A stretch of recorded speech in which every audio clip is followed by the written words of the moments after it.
Hey guys, it's Mixxel here. Today we are benchmarking the RTX 360 TUF Gaming from Asus. In my test system I have a i7-8700K clocked at 4.9 GHz, a Asus Strix C370 motherboard, 16 gigs of 32 MHz RAM from Corsair, and an 850 watts power supply. I use MSI Afterburner to show you the FPS in this game. So let's start it. The first game is Call of Duty Warzone. Here is everything on max. I play at 1440p. And you can see here we have about 80 to 95-ish FPS at all time. This is without ray tracing. And you can see now we are turning on ray tracing.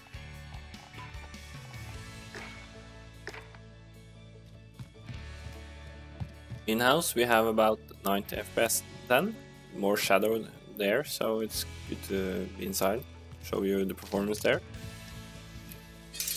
But overall we have about 90 to 95 FPS. So it's okay. Next up we have Cyberpunk. Here we have everything on max, play at 1440p.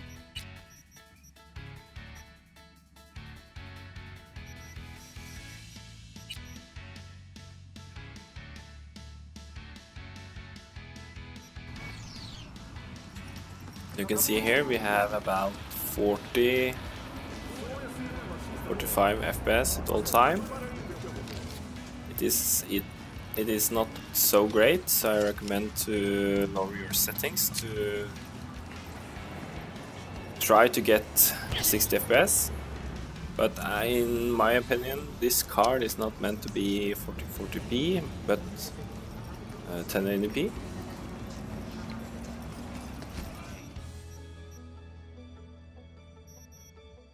Now I'm putting on the DLSS.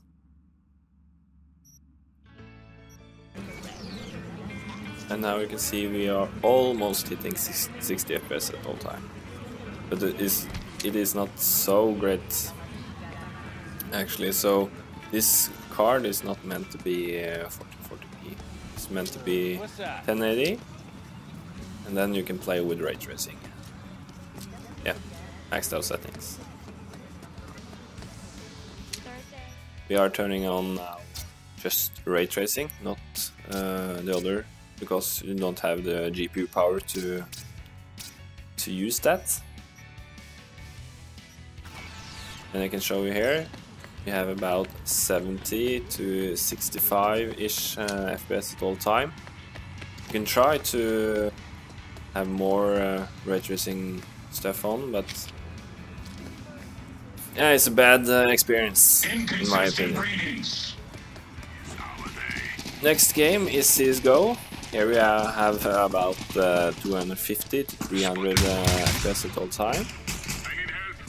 It is yeah, very good. Of course it's an old game, so it's not so hard to run.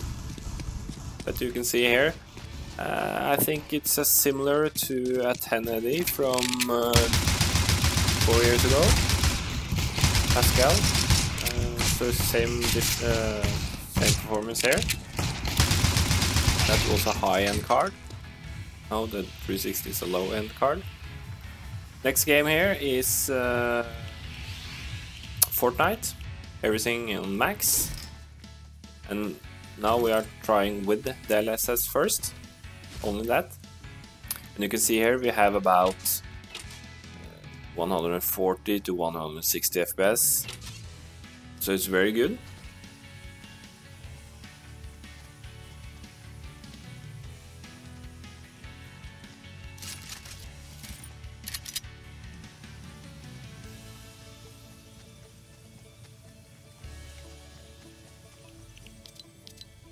Now I'm turning off the DLSS.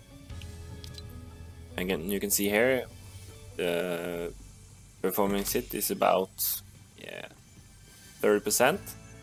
Now we're playing about 90 to 95 FPS at all time.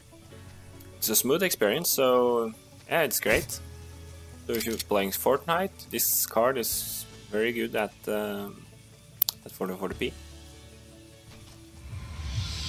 And if I turn on everything now, ray tracing and LSS and everything, you can see here we have about 35 to 45 FPS at all time.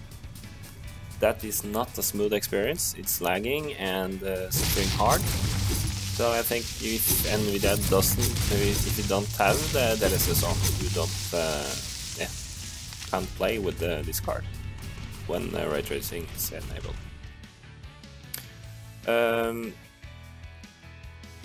Now we are playing Battlefield 5. Just going to have ultra settings here, not ray tracing on, because it's a bad experience. Don't know why, but the XR in this game is horrible. So you can see here we have about 85 to 95 FPS average. So it's pretty good, pretty good. If you lower your settings a bit from ultra to high and stuff, you get over 100 FPS. So in my opinion, it's a smooth experience. The last game I trying is Assassin's Creed Valhalla, and this game running all on max, and now we are running the in-game benchmark. And this card is about one tier higher than my 1070 Ti, so it is a 1080 Ti-ish performance. So it's a good upgrade if you can get a hold on a graphics card nowadays. And now the last thing I'm going to show you is just a stress test the GPU. I'm running Heaven benchmark and I'm monitoring everything with the MSI Afterburner. And you can see here it's about 57 to 58 degrees. I have stock settings. And it's going for about 5 minutes now. So it's a very good cooling solution here, triple fan. So you can overclock your system a bit, I think. Yeah, this is just a quick dive into the games with this card. I think this card is good for 1080p ultra settings. But if you're going to play with the 1440p, I recommend to play at medium to high to get the FPS. Yes. So hit thumbs up if you like this video or subscribe. I recommend to check out my other videos when I'm benchmarking the 1060 Ti and the 1070 and the AMD 6800 if you want that. I hope you enjoy it, and I see you in the next one.